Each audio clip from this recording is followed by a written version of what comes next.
యేసుక్రీస్తు నామంలో మీ అందరికీ మా నూతన ప్రార్థన మందిరం తరపున హృదయపూర్వకమైన వందనాలండి. దేవుడు మిమ్మల్ని దీవించునుగాక, ఆశీర్వదించునుగాక. దేవుడు మీకు క్షేమాన్ని అనుగ్రహించునుగాక.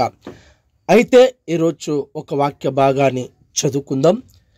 1 సామ్యుయేలు గ్రంథము 25వ అధ్యాయము 6వ వచనం. నీకు కలిగిన అంతటికి క్షేమమవునుగాక. ఆమేన్. ప్రియమైన సహోదరి సహోదరుడా, నీకు కలిగిన అంతటికి క్షేమం ఉండాలి.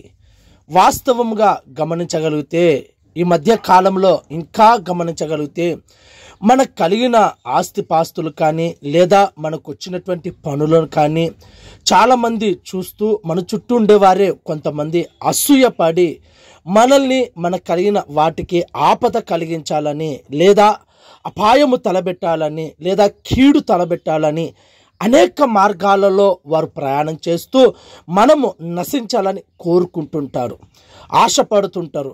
అయితే వారు సృష్టించినటువంటి లేదా వారు తలపెట్టినటువంటి ఆపద కానీ అపాయము కానీ కీడు కానీ నీకు కానీ నీ కుటుంబానికి కానీ నీ కలిగిన అంతటికి తగలకోకుండా లేదా రాకోకుండా ఉండాలంటే నీవు దేవుని యొక్క హస్తం కిందికి రావాలి. దేవునిపై ఆధారపడి జీవించాలి. దేవునిని ఆశ్రయించాలి. ఎల్లవేళలా ప్రతి సమయమందు ప్రార్థన చేసుకోగలగాలి. అప్పుడే నీ శత్రువు లేదా బయటివారు ఇంటివారు ఎవరు ఏ ఆపద తలబెట్టినా నీ వరకు రాకోకుండా, ఎవరు కీడు తలబెట్టినా అది నీ చెంతకు రాకోకుండా దేవుడు భద్రంగా కాపాడుతాడు. కాబట్టి సహోదరి సహోదరుడా, నువ్వు విశ్వసించిన ప్రకారం జరుగునుగాక, క్షేమమిచ్చునుగాక.